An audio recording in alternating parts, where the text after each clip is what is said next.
Waktu itu aku sampai babak belur, udah muka nih, aku buka mulut tuh udah nggak bisa gitu karena udah. What? Dipukul mukanya juga? Iya. Terus orang ini di atas aku, dia nyekek, aku bilang, Tuhan kalau misalnya mau ambil aku, ambil aja deh. I almost got raped. I was so young. Terus ya gimana sih kan kalau ngumpul rame-rame mabok gitu ya, itu I almost got raped. Tapi nggak tahu kenapa aku bangun, aku tendang dia gitu, terus aku keluar dari situ. Hai, ini gua Daniel, tetangga kamu. Yuk kita mulai.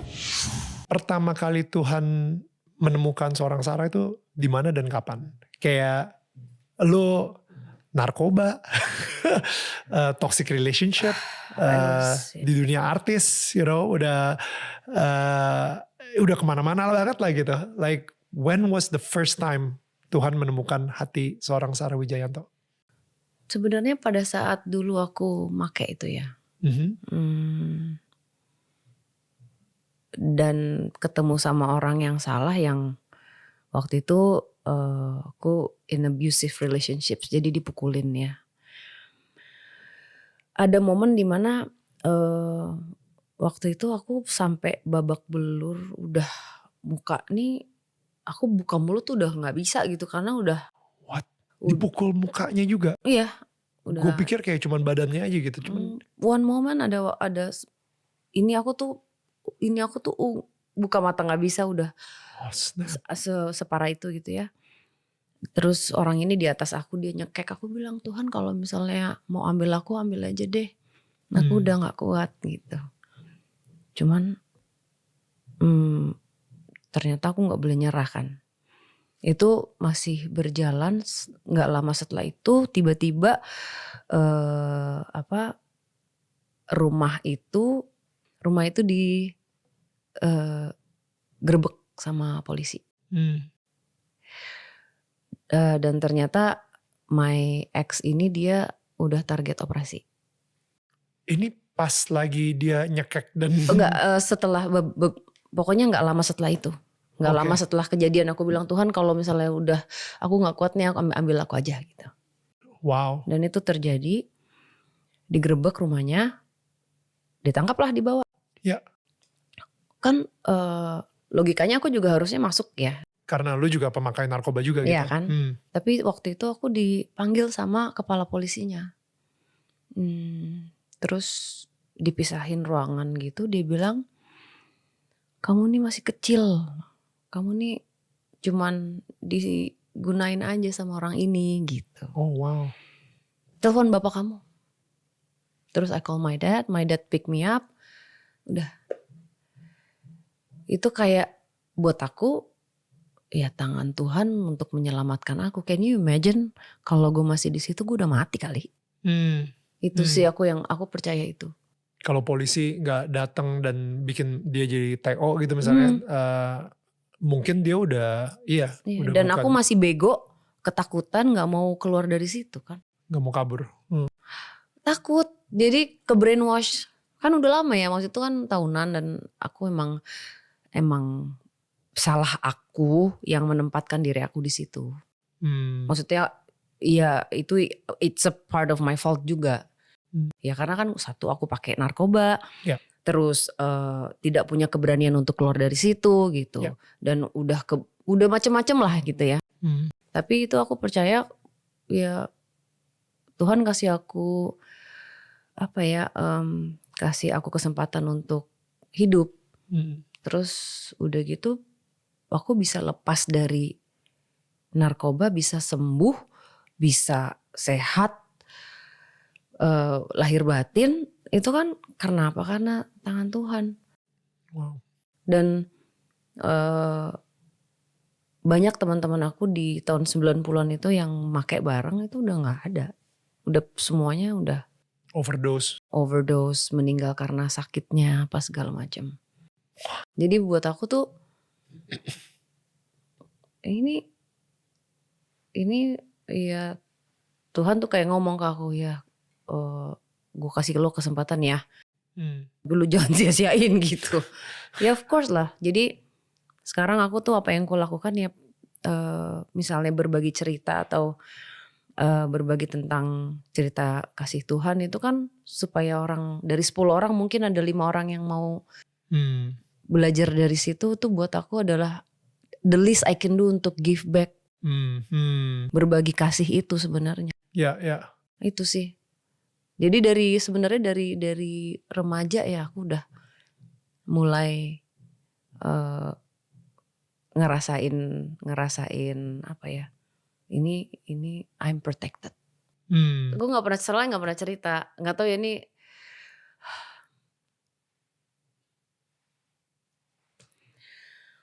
Because I was so young waktu itu. I almost got raped. I was so young, terus it was ya gimana sih kan kalau ngumpul rame-rame mabok gitu ya, betul. Ya. Pasti kan ketemu orang-orangnya juga Ya. nggak bener gitu. Jadi I almost got raped, tapi nggak tahu kenapa aku bangun. Pada saat bangun orang itu udah di atas aku gitu. Aku langsung tendang. Aku tendang dia gitu. Terus dia kebalik, terus aku kayak gue pakai baju aku, terus marah-marah aku kayak what? Terus aku keluar dari situ. Maksudnya sebenarnya tuh banyak, nggak cuman kejadian yang keluar dari si rumah orang toksik itu, tapi banyak kejadian-kejadian yang hampir-hampir. Ya. Dan aku ngerasa itu kayak dilindungin aja gitu supaya itu nggak terjadi. Tapi aneh banget, kayak terlalu sering, kayak Wow.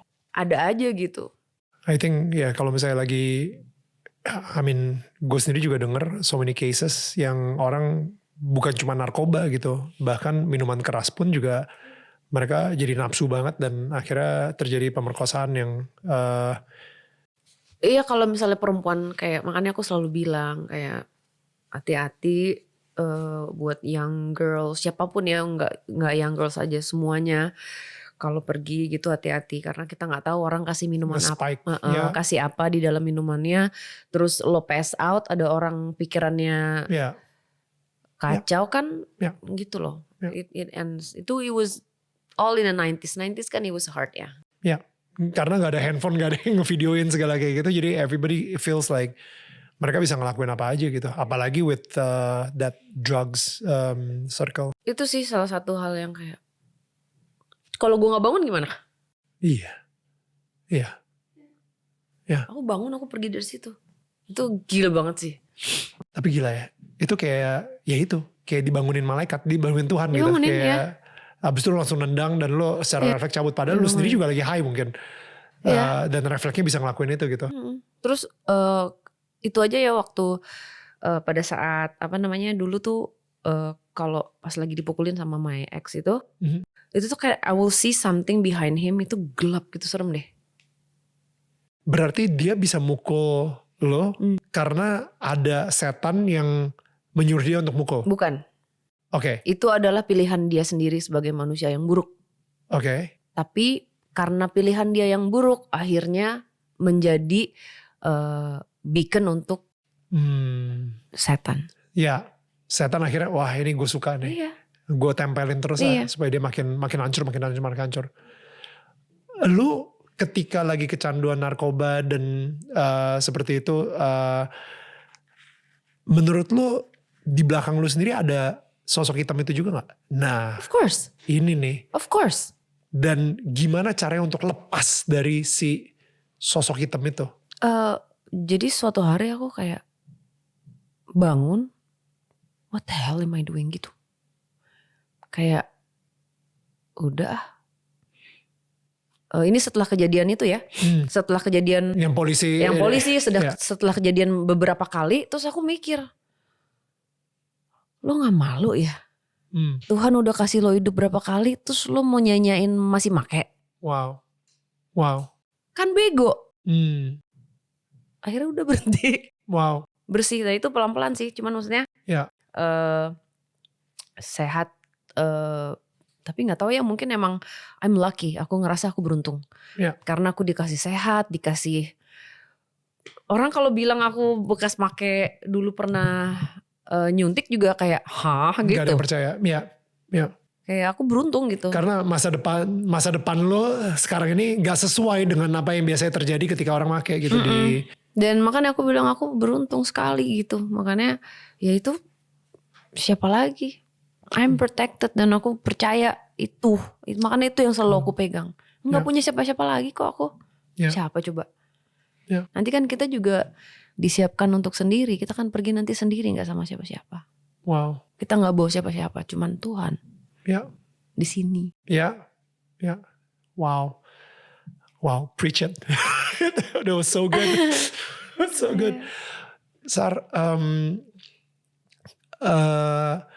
ketika Tuhan menemukan lo dan lo dalam keadaan terpuruk seperti itu dan lo dikasih kesempatan kedua, dan apalagi lo sendiri juga mendapatkan penglihatan atau visi di mana lu dipeluk sama cahaya tersebut dan lain-lain gitu ya. Dan lu mendapatkan kedamaian.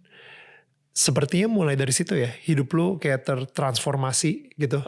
Pelan-pelan gitu ya. Emang gak langsung gitu. Kita expectnya wah tiba-tiba ada kayak thunder.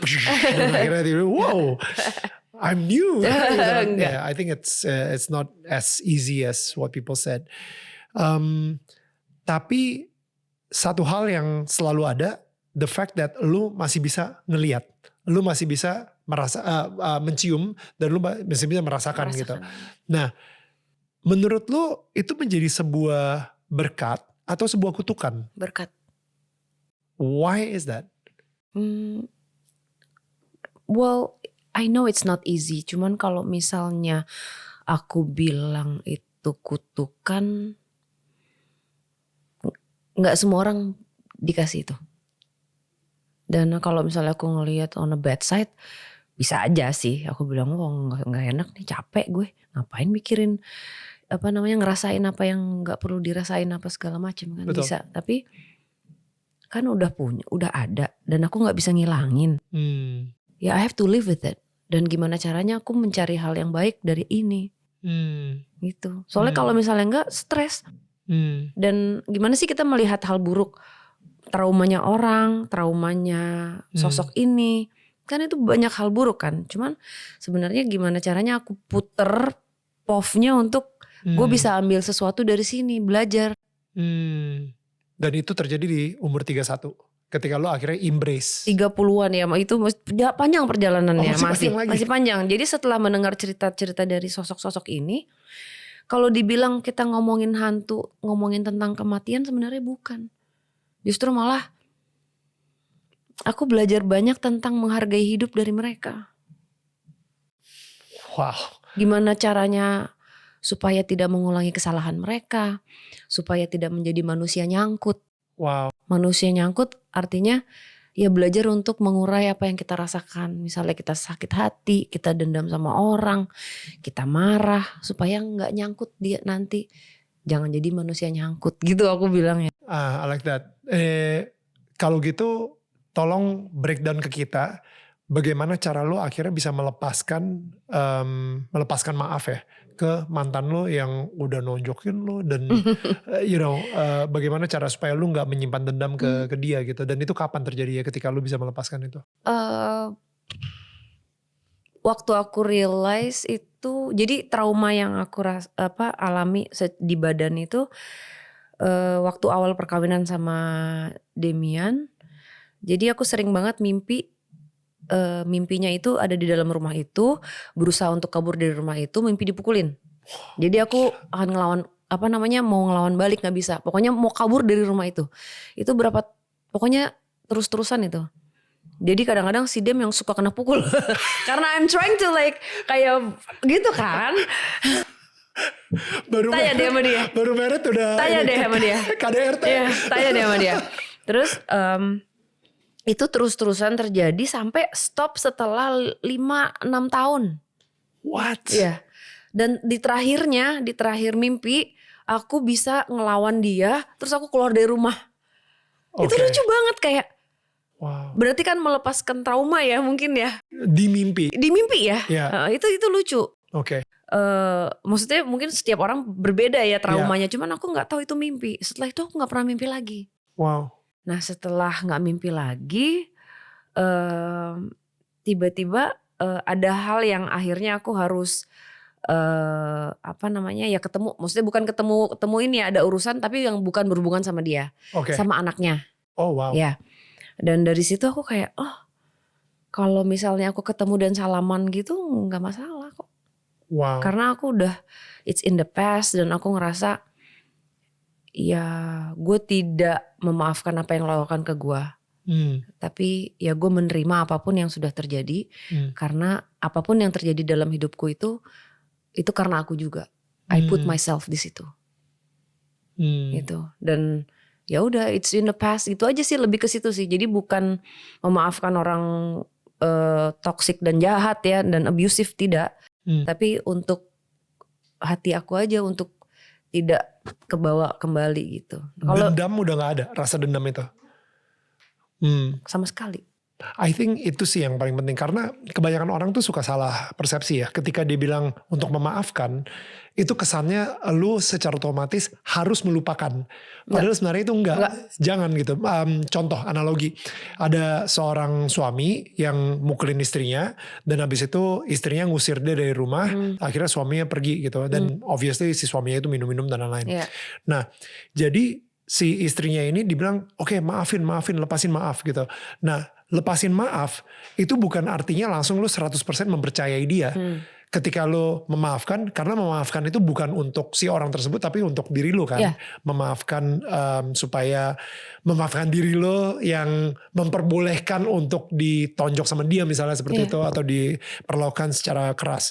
Nah, jadi ketika si suaminya itu datang lagi dan habis itu I'm sorry. You know, habis mabuk itu I'm sorry, habis itu gedor-gedor pintu, I won't do it again. You know, like kayak gue gak akan pernah ngelakuin, gue gak akan pernah mukulin lagi. Buka gak nih pintu? Everything kayak gitu. Si istri biarpun dia udah memaafkan suami, tapi bukan artinya dia harus otomatis membukakan pintu juga untuk suami. Enggak. Si suaminya harus benar-benar bisa berubah dulu, buktiin dulu kalau misalnya dia bisa sober dan gak minum selama 3 bulan, baru dia bakal bukain pintu dan untuk ketemuin dia sama anak-anaknya gitu. I think karena ketika kita ngomong memaafkan, orang-orang mikirnya, wah memaafkan tuh harus benar-benar menghapus semua kesalahan dia dan tiba-tiba hari itu dia menjadi seorang malaikat. Enggak. No. Enggak. No. Sebenarnya kita memaafkan untuk kita berjalan ke depan sih sebenarnya. Kalau kayak gitu kan, satu mungkin orang kadang-kadang kayak dari ceritanya kamu itu kayaknya banyak orang yang lupa ke sini. Betul. Memaafkan orang lain tapi tidak memaafkan diri sendiri. Ya. Karena kita kan kadang-kadang yang tanpa kita sadar itu pilihan kita.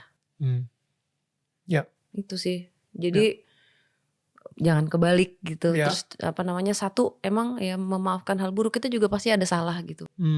Dan I think ketika kita mempunyai si dendam tersebut, dendam itu yang justru akan memakan kita dari dalam gitu. Kepahitan tersebut yang akan menghancurkan kita juga. Betul. Sampai sekarang gue baru tahu setelah mati pun juga dendam itu pun juga bakal menghancurkan kita juga gitu. Karena bakal jadi budak setan.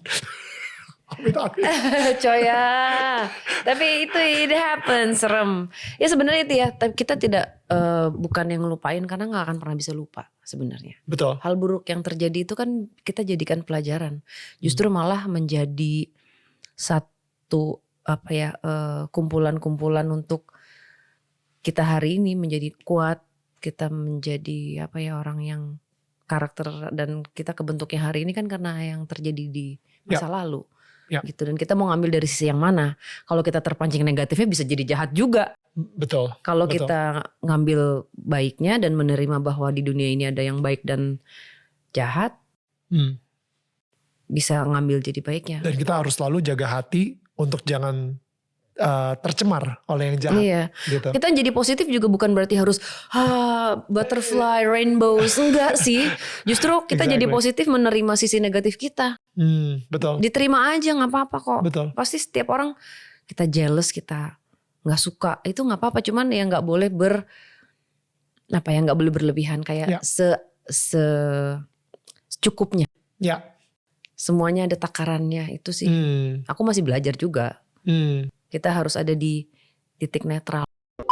Mereka yang mengakhiri hidupnya misalnya, atau mereka yang pernah berbuat jahat jadi budak setan. Ya. Itu termasuk neraka gak sih jadinya? Can you imagine kayak repeating hal buruk yang terjadi sama lo terus-terusan di sana? Wah gila sih. Oke, tuh ketok palu neraka dan surga suruh nunggu dulu gak sih kita? Mungkin heaven buat aku, beberapa kali aku crossing over sosok-sosok ini, yang aku lihat itu berbeda. Oke. Jadi mungkin heaven for everyone is different.